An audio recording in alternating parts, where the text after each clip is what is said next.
Hello, we're Echo the Prom Queen. You're watching Rsptv.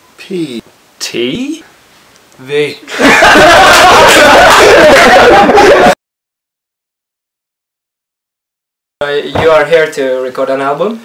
Yes. When did the idea for the album came? About 2 years ago.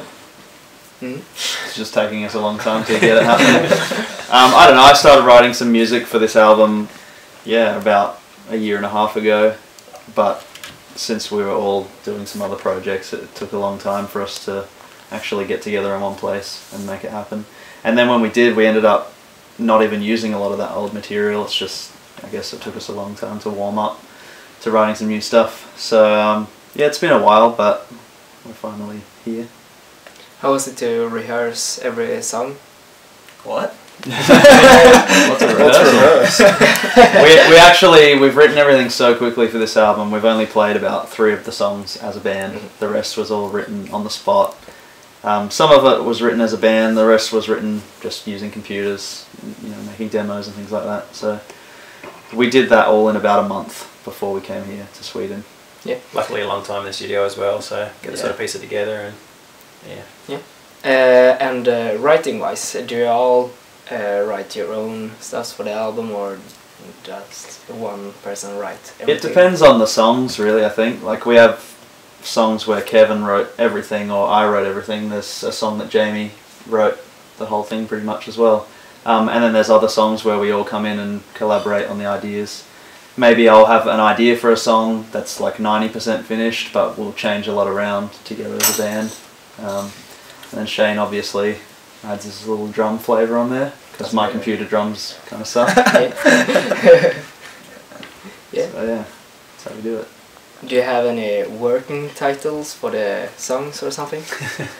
Massive Dick Cheese. The hit single. Song 1, Song 2, Song 3, Right through Song 4. No, we're still writing. Jamie's still writing a lot of lyrics while we're here in the studio now, and we've thrown around some ideas for, I guess, the album title at least, but we haven't come to settle on anything yet. No. What was the first idea of the album title?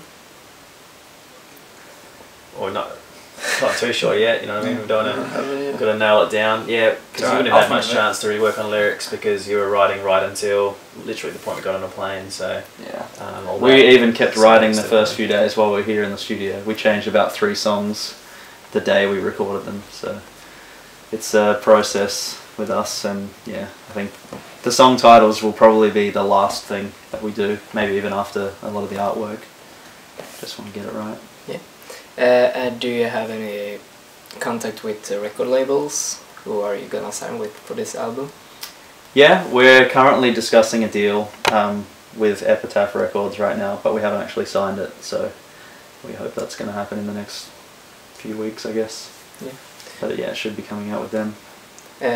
What deal are your dream deal for this album? Yeah, they're buying us all mansions, so... Ferrari. We each get 2 new cars. Yeah. Gold encrusted dick holders. They're new. Yeah, open up on there.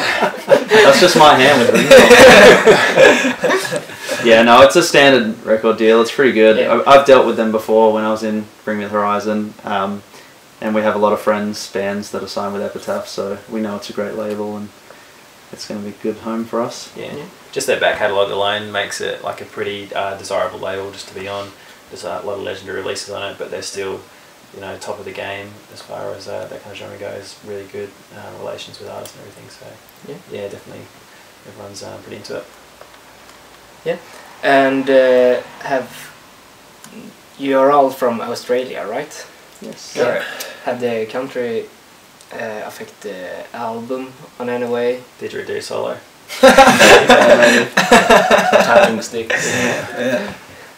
I don't know. It's a boomerang covered in kangaroo heads. It's not. It's not real. I mean, maybe the fact we're an Australian band, we have a slightly different sound to everybody else, but we're not going to have didgeridoos. No rhythm sticks. Only Dingo gets solo. I don't know. You'll have to see in a few months when it's out. Yeah.